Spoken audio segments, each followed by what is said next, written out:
Zonal Kumar Haldar, বিজ্ঞ executive magistrate, senior সহকারী commissioner, জেলা প্রশাসকের কার্যালয়, ঢাকা। ওনার ফোন নাম্বার সহ এখানে দেওয়া আছে। ওনার সাথে ছিলেন 18 তারিখে ল্যান্স নাইট মুস্তফা এবং 7 রাউন্ড এসএমজি গুলির ছোড়া হয়েছে একটা রাইফেল থেকে সকাল 8টা থেকে দুপুর 1টার মধ্যে যাত্রাবাড়ি এলাকায়। এই ইনফরমেশনটা আমরা এখানে পেয়েছি। তারপরে প্রত্যেকটা এলাকা কয়টা থেকে কয়টার মধ্যে ওনারা অবস্থান করেছেন এই তালিকাগুলো এখানে আছে।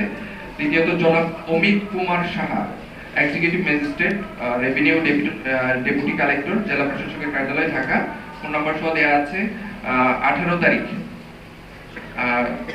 তারিখ সকাল 8টা থেকে 6টা রামপুরা এলাকায়, রাত 8টা থেকে সকাল 6টা রামপুরা এলাকায় 54 রাউন্ড এসএমজি একটা রাইফেল থেকে, আরেকটা রাইফেল থেকে 9 রাউন্ড এসএমজি, আরেকটা রাইফেল থেকে 90 রাউন্ড এসএমজি গুলি ছোড়া হয়েছে। সাথে ছিলেন সহকারী পরিচালক আব্দুল্লাহ আল মাসুম, সুবেদার আব্দুল্লাহ সালাম এবং হাবিলদার মুজাম্মেল হক।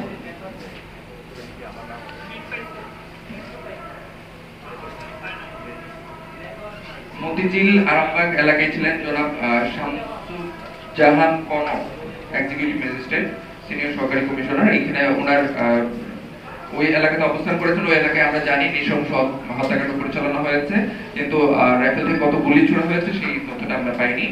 জনাব Sunia Hossain Jisan, executive magistrate, senior সহকারী কমিশনার, জেলা প্রশাসকের কার্যালয়, ঢাকা। 19 তারিখে সকাল 8টা থেকে দুপুর 1টা পর্যন্ত রামপুরা টিভি ভবন এলাকায় বিভিন্ন রাইফেল থেকে অনেকগুলো গুলি ছোড়া হয়েছে। 26 রাউন্ড এসএমজি একটা রাইফেল থেকে, আরেকটা রাইফেল থেকে 8 রাউন্ড, 10 রাউন্ড, 3 রাউন্ড এসএমজি বিভিন্ন রাইফেল থেকে এভাবে গুলি ছোড়া হয়েছে। এই তথ্যগুলো আমরা পেয়েছি।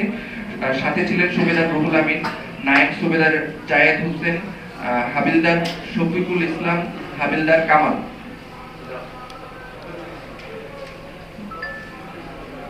সাথে আরো ছিলেন নায়েক দেলওয়ার হোসেন, নায়েক রেজাউল, নায়েক আলমগীর, লেন্স নায়েক মুস্তফা, হাবিলদার শফিকুল ইসলাম, নায়েক শেখ শহীদ আল মাহমুদ।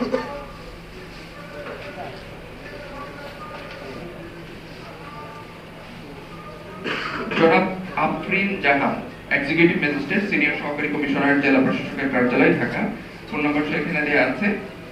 আমরা আগারগাঁও, মোহাম্মদপুর এই এলাকাগুলোতে উনি দায়িত্বরত ছিলেন এই আন্দোলনের সময়গুলোতে, বিশেষ করে 26 এবং 27 তারিখে ওনার রাইফেল থেকে যেই গুলিগুলো ছোড়া হয়েছে সেই নথিপত্রগুলো আমরা পাইনি। জনাব Sharif Mohammad Helal Uddin, executive magistrate, senior সহকারী কমিশনার, জেলা প্রশাসকের কার্যালয়, ঢাকা। 19 তারিখে রামপুরা এলাকায় টিভি ভবন এলাকায় গুলি ছুড়েছেন।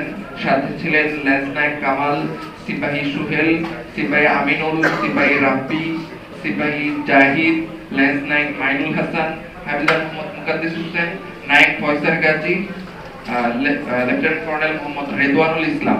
বিভিন্ন রাইফেল থেকে 12 round RFL, 7 round RFL, 5 round RFL, এরকম ভাবে বিভিন্ন রাইফেল থেকে অনেকগুলো 29 রাউন্ড এসএমজি, 17 রাউন্ড এসএমজি বিভিন্ন রাইফেল থেকে এরকম গুলি ছোড়া হয়েছে। এই তথ্যগুলো আমরা সংগ্রহ করতে পেরেছি।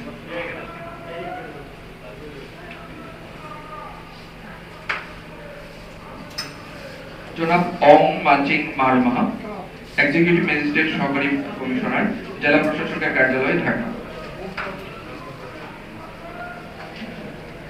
তারপরে জনাব সায়েব ইমরান, প্রাক্তন এক্সিকিউটিভ ম্যাজিস্ট্রেট, সহকারী কমিশনার, জেলা প্রশাসকের কার্যালয়, ঢাকা। বর্তমানে তিনি ধনবাড়ি টাঙ্গাইলের এসিলেন্ট হিসেবে কর্মরত আছেন। জনাব সায়েব ইমরান বর্তমানে ধনবাড়ি টাঙ্গাইল এসিলেন্ট হিসেবে কর্মরত আছেন। আর আন্দোলনের সময় 18 তারিখে উনি রামপুরা টিভি ভবন এলাকায় ছিলেন।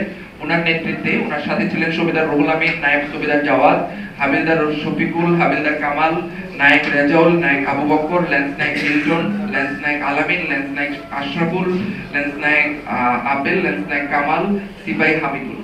বিভিন্ন রাইফেল থেকে 29 রাউন্ড, 30 রাউন্ড, 7 রাউন্ড এরকম করে 90 রাউন্ড পর্যন্ত একটা রাইফেল থেকে গুলি ছোড়া হয়েছে রামপুরা টিভি ভবন এলাকায় 18 তারিখ দুপুর 1টা থেকে রাত 8টা পর্যন্ত এই তথ্য সংগ্রহ করা হয়েছে।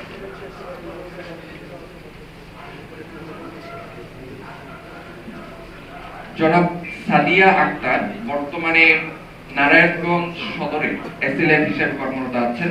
আন্দোলনের সময় উনি ছিলেন এক্সিকিউটিভ ম্যাজিস্ট্রেট, সহকারী কমিশনার, জেলা প্রশাসকের কার্যালয়, ঢাকা। দায়িত্ব ওনার আন্ডারে হচ্ছে 18 তারিখে, সরি 22 তারিখ এবং 23 তারিখে হচ্ছে ওনার দায়িত্বরত অবস্থায় ছিল, যে জায়গাগুলোতে আন্দোলনের সময় নৃশংস হত্যাকাণ্ড পরিচালনা করা হয়েছে, কিন্তু নথিগুলো হচ্ছে মুছে ফেলা হয়েছে, আমরা নথিগুলো সংগ্রহ করতে পারি। জনাব মাহমুদুল হাসান রাজধানী, এক্সিকিউটিভ ম্যাজিস্ট্রেট, সহকারী কমিশনার ভূমি, মোহাম্মদপুর এলাকায় উনি দায়িত্বরত ছিলেন, এখানে আমরা নথি সংগ্রহ করতে পারিনি। তারপরে জনাব মোহাম্মদ জাকির হোসেন, এক্সিকিউটিভ ম্যাজিস্ট্রেট, সহকারী কমিশনার, ধানমন্ডি রাজস্ব, ঢাকা। সাবেক জনপ্রশাসন মন্ত্রী ফরহাদ হোসেনের রিলেটিভ, ছাত্রলীগ নেতা, বর্তমান ডেমরার এসিলেন্ট হিসেবে কর্মরত আছে।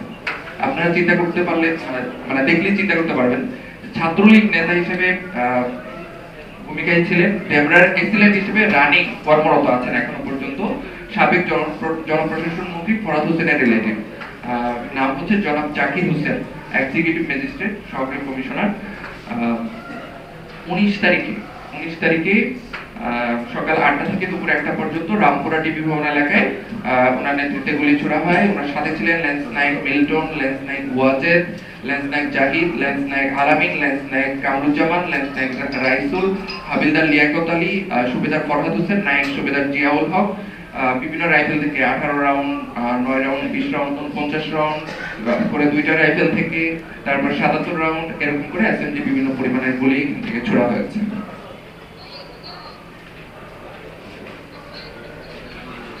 জনাব শাইখা সুলতানা, এক্সিকিউটিভ ম্যাজিস্ট্রেট, সহকারী কমিশনার, বর্তমানে শিবচর মাদারীপুরে এসিলেন্ট হিসেবে কর্মরত আছেন। জনাব শাইখা সুলতানা শিবচরে কর্মরত আছেন এখন এসিলেন্ট হিসেবে। 22 তারিখ, 26 তারিখ ওনার যে দায়িত্বে ছিলেন ঢাকা জেলা মহানগর এলাকায় এবং সায়েদাবাদ এলাকায়, যে জায়গাগুলোতে গুলি ছোড়া হয়েছে, এই জায়গায় ওনার দায়িত্বে এই জায়গাগুলো ছিল। আমরা এখানে গুলির রাইফেল থেকে কত ছোড়া হয়েছে এই তথ্যটা সংগ্রহ করতে পারিনি। এই ছিল হচ্ছে ম্যাজিস্ট্রেটের আন্ডারে যে জায়গাগুলো ছিল এবং যে গুলিগুলো ছোড়া হয়েছে, যে তথ্যগুলো আমরা সংগ্রহ করতে পেরেছি, তার একটা সংক্ষিপ্ত তালিকা। আমাদের কাজ এখনো পর্যন্ত চলমান আছে এবং এটা আমরা চলমান রাখবো ইনশাআল্লাহ।